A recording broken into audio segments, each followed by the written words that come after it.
I'm Brian. I'm Ann. And welcome to our channel.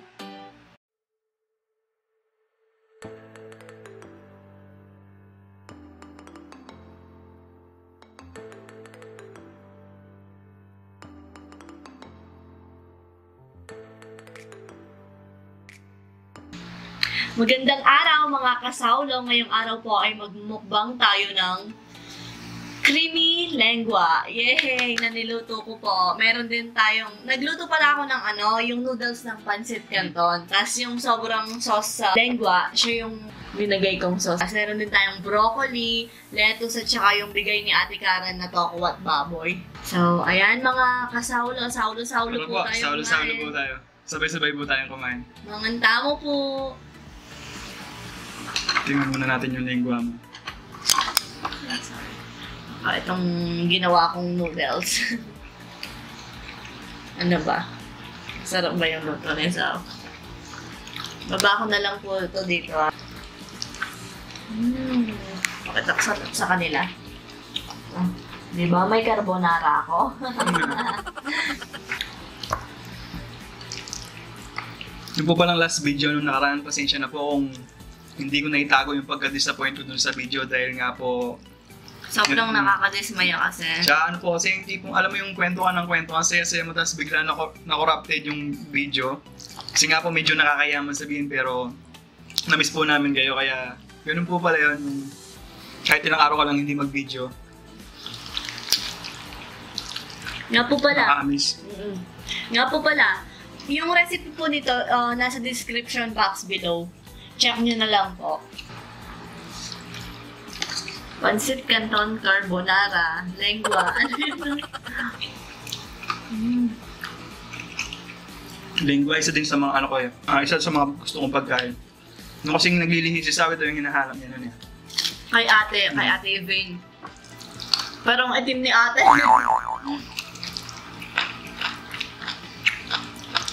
Ang sarap. Lasang carbonara talaga.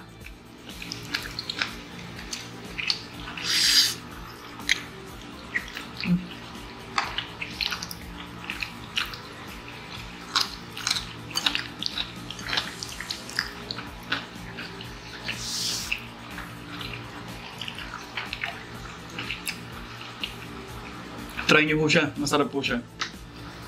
Dila po sana ng baka kaso wala pong dila dito sa may Pora. Sa may Angeles Pampanga yata yung sa palengke, meron.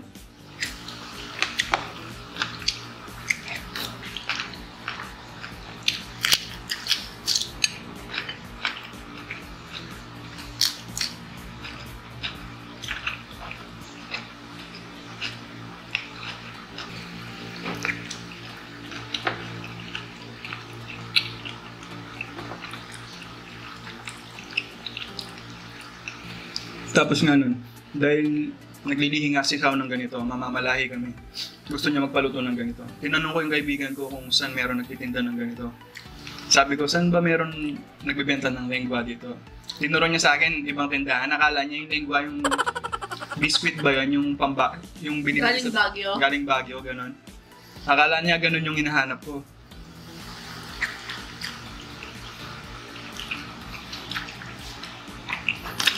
Ang lambot. Ang lambot siya. Yung matigas lang yung yung amad ba yun? Oo. Siyempre. Ipapalambot mo yun. May ganito.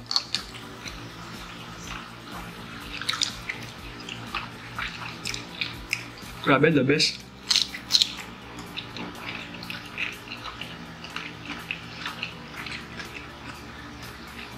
Isang kilo po pala to.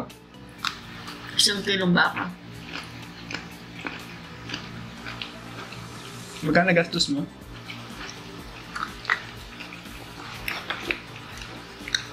Hindi ko na yan. Kasi 150. yung iba, wala naman. Yun, estimate mo. 900. Wala. Mga 5. 500. Isang kilo. Pag lutong bahay talaga, mas mura eh. Masarap na haw. Tapos ang creamy niya.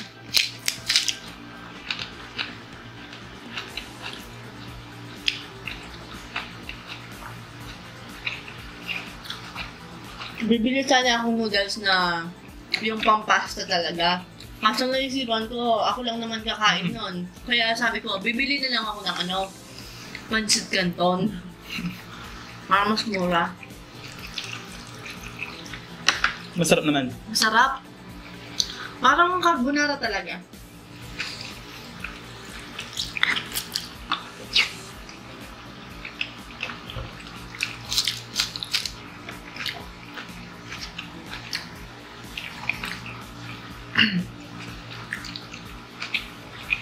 Titirahan ko si ate nito kasi favorite niya yung carbonara eh.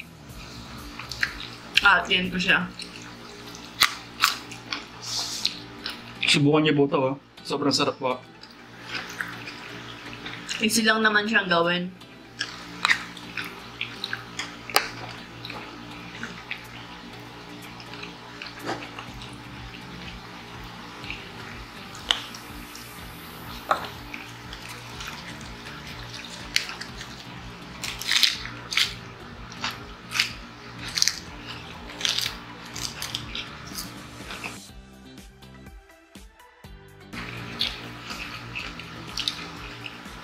Pinaka the best to.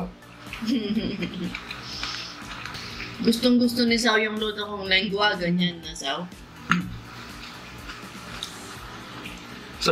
Masarap siya. Linelengua ko din po yung yung manok, yung laman ng manok. Nilelengua ko rin po siya. Breast. Yung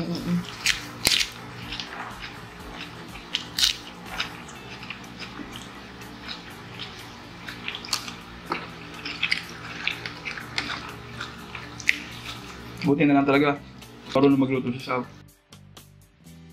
siguro tayo talaga para sa isa't isa kasi mahilig kang kumain. Oo nga, no?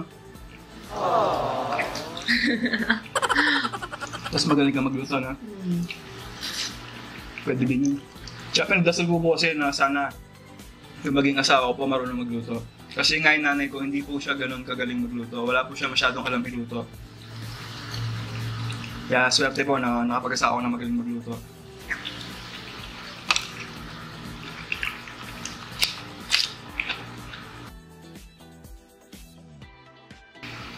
Siya tuwing naalala ko talaga yung yung bago pa lang kami sa tuwing kumakain ako nito. Kasi nga ito yung pinaglihi niya kay Evaine. Parang kailan lang yun, no?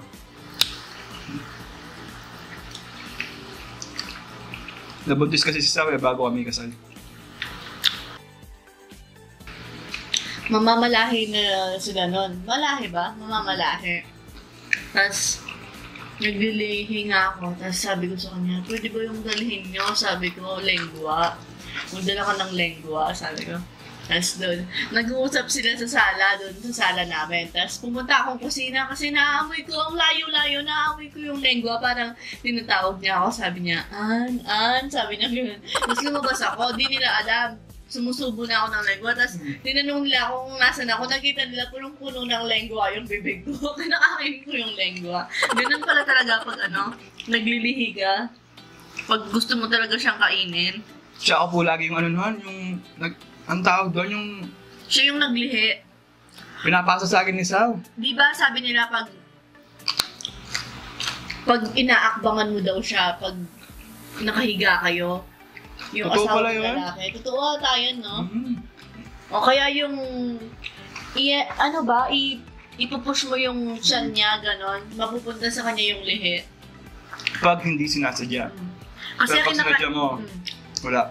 Tapos kinakain niya yung tira ko. Di naman namin alam nun kasi bago nga kami mag-asawa. Kinakain niya yung tira kong Tapos napapasa sa akin.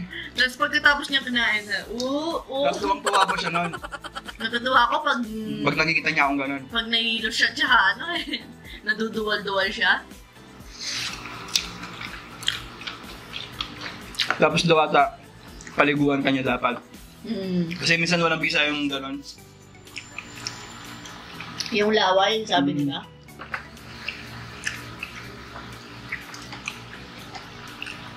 Tapos yung mga kaibigan ko tinatanong ko kung naramdaman nila yung ganun.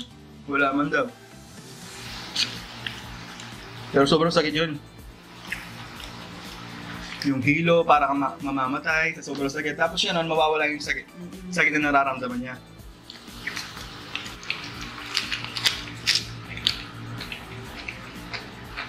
Masalan po kasi akong maghihi sa dalawang anak namin. Isipin mo, manganganak na lang ako. Naglilihi pa ako. So, mahaba yung lihi ko. From first month to 9 months, gano'n.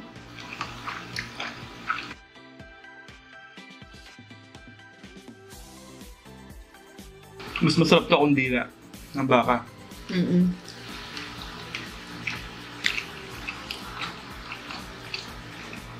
Kaso wala lang natin din sa palengke eh. Sa Pangpang Market.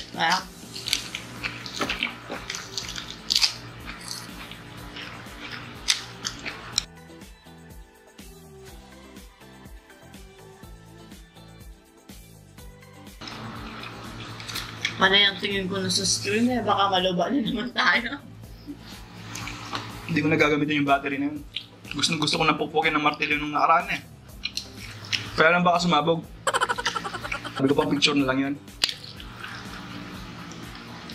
Sa pangatlong beses na pala yun, nakalimutan ko dahil nga medyo matagal nang hindi nag-video. Pangatlong video na pala yun nun. Kaya namatay siya. Muna pangalawa pwede pa siya eh.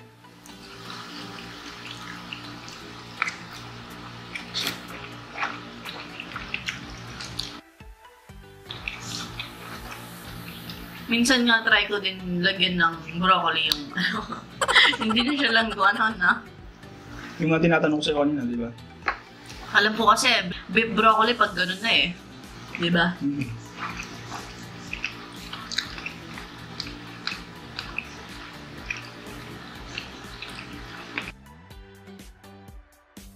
Ba yung bakang hirap palambutin, no? Nga. Kasi kalabaw nga. Pero masarap sila. Baka dahil matanda sila. Baka red meat. Pag niluto. Sarap na mais sa lengwa. Ano? Sarap na mais. Tsaka sa sipag, masarap yung mais. Meron ba mais yung niluto mo hapon? Ay, yung nakaraan? Wala akong nilagay. Pero pwedeng lagyan ng isa.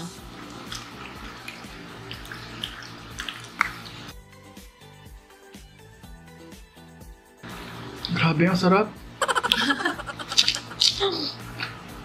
Masarapan talaga si Sao. Sa mga niluto mo, ito yata yung pinakamasarap. Alam na alam ko pag nasarapan siya eh. Lagi sa, grabe sa. Tapos hanggang bukas niya na, sa sarap ng lengwa, sabi niya, sasabihin niya.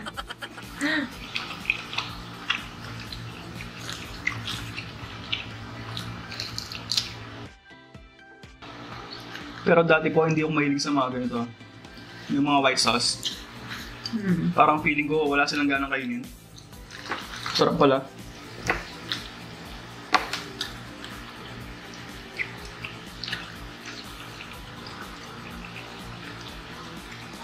Pag may handaan, yung mga makulay yung kinakain ko.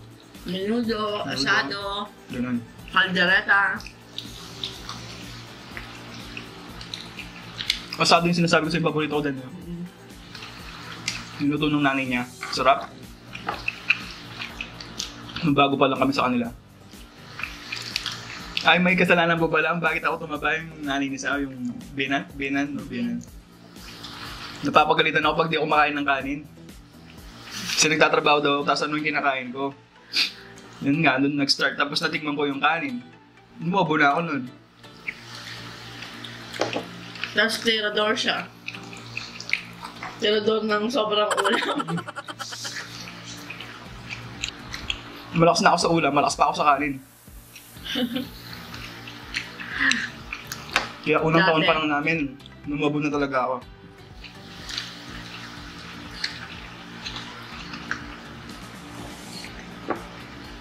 Tapos doon na nga, nagkasakit-sakit na. Nagkandahalo-halo na yung energy drink, kanin, Kape. kape. Kasi kape ko nun, 3-in-1. 3 in 1. Instant coffee. 24, dalawang dosena, Isang linggo lang, o wala man isang linggo. Naubos ko. Tapos nakakain ng bote ako ng energy drink. Nag-grocery tayo noon. Kape, yung 4 na balot na gano'n, 24 pieces na kape ganyan. 4 na 24 pieces na gano'n. 1 week lang, no? 24, 48 plus 48. 96 kung magkape, pirasong 3-in-1 na kape.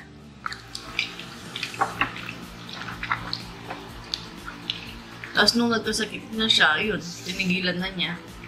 Pati yung bisyo, yung sigarilyo.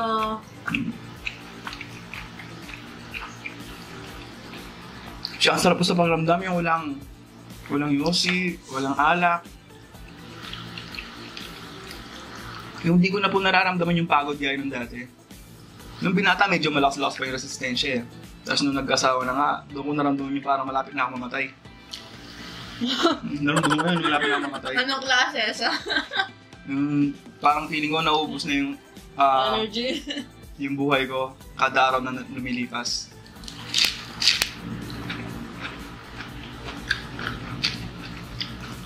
Buti na lang talaga, mabait pa si Jesus. Pinagbigyan pa ako. Hindi na kasi marunong magdasal nun eh.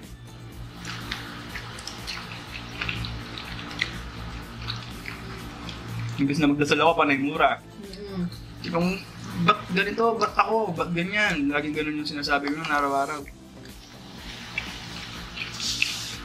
Sakit ano na lang naman eh, matanda. Yung cholesterol, fatty liver, yun nga, mababa yung potassium ko. Yung heartbeat ko sobrang baba.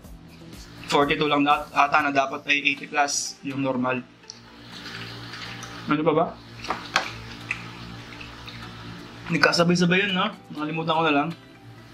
Tapos, kailangan daw mag-maintenance na ako ng gamot nun. Sabi ko, hindi, bata pa ako. Sabi ko ganun. Siguro mga 1 taon lang na, o wala man 1 taon na nanggagamot. Tapos pati yung mata niya. Mata ko sumabay din. Yung labo at saka astigmatism. 2 years siyang nagsasalamin eh. Nabasag lang. Nagpupupok ako ng pako simento. Naputol yung pakot. Dumiretso sa salamin ko. Buti lang may salamin ako nun. Hindi, bulk sana ako.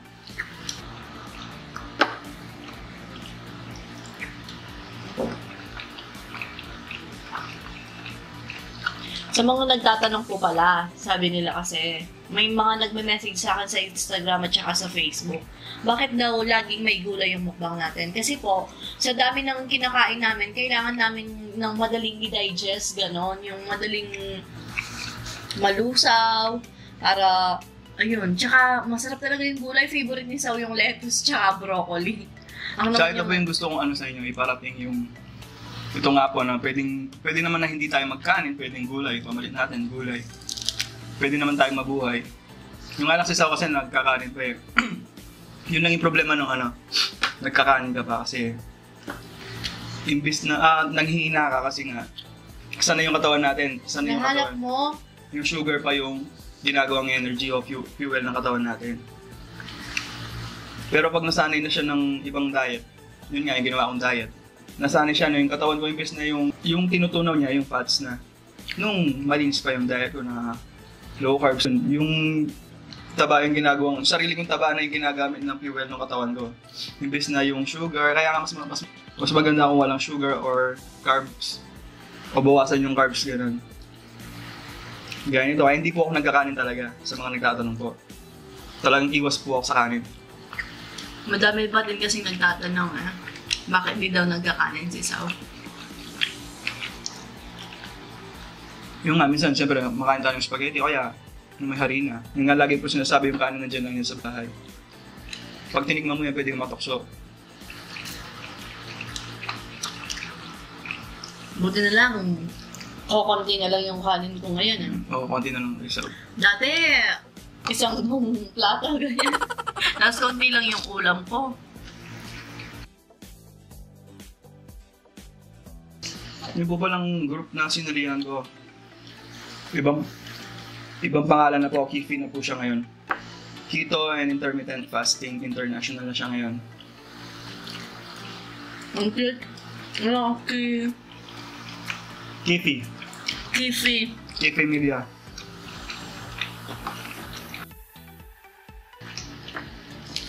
Yung diet na po yun, kasi ano po talaga yun, pang epileptic. Nakakatulong po siya. Bali nagawa lang siyang diet.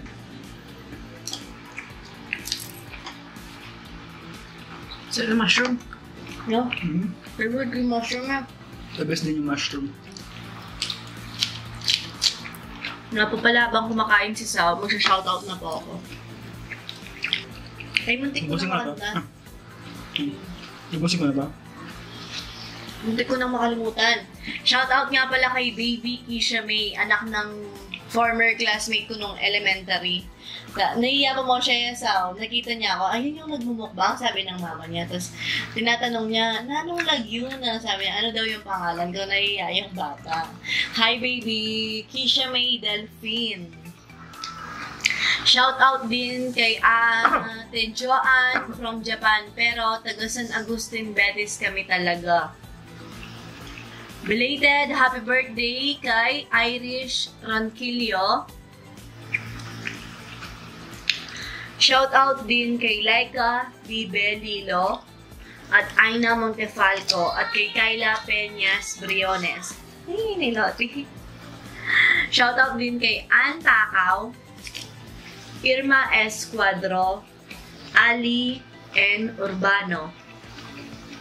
Belated happy birthday din kay Arnita Galvan from Magalang, Pampanga. Shout out din sa Agaton and Rufy family from Maragondon, Cavite. Maragondon, Cavite. Shout out din kay Nisi Kimba, Ayla Serrano, at sa mag-asawang kay Divine and Mark, Ray Jeric Esteloso ng Mindanao, Tacurong City, Lalaine Ann Aquino. So, shoutout mo daw si Sir. Shoutout po kay Ronald Alan Landicho. Landicho po, sir. Musta po yung lahat. Shoutout po sa inyong lahat po. Shoutout din kay Menandro Maglian. Happy birthday po. Birthday daw niya ngayon. Happy birthday po. Krister and Kevin Herrera from Norway. Medlin Marfa at sa baby niyang kay Marlene Jane Marfa. Merly Lait. G. Silang from Dasma, Cavite. At kay Angelo Garces. Ayan, shout out po sa inyong lahat. Nga po pala mga kasaw, kung gusto niyo po ng link natin dito sa recipe ng lengua natin, nasa description box below po siya. Ayan, mga kasaw. Tapos na. Kasi busog na po ako eh. Tsaka masama pa yung pakiramdam ni Sab. Oo, tsaka pag ikaw yung nagluluto ng pagkain, parang naamoy mo pa lang, parang busog ka na. Hindi ganun talaga siguro.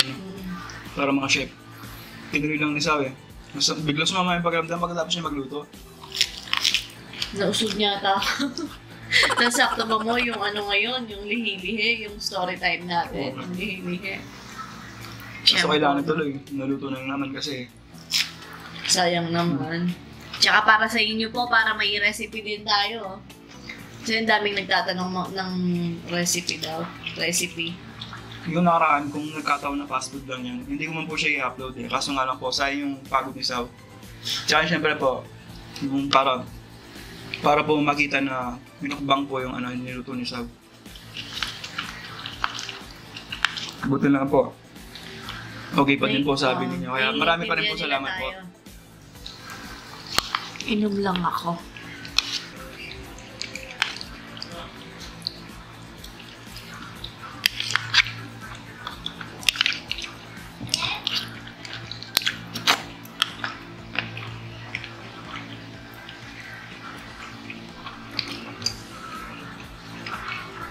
Grabe, ang sarap.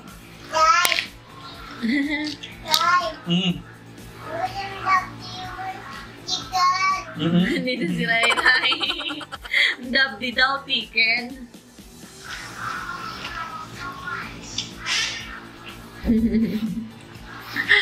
Ang cute. Marinig niyo. Ang dabdi daw, chicken. Jollibee daw, tas chicken. Ang dabdi, chicken.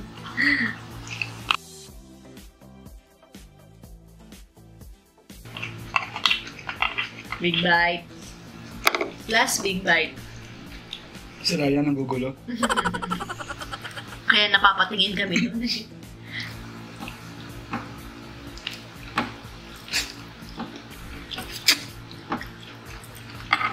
Yes.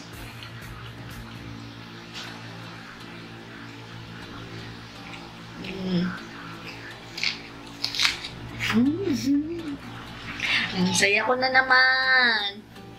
Naubos ni Sao yung niluto ko. So,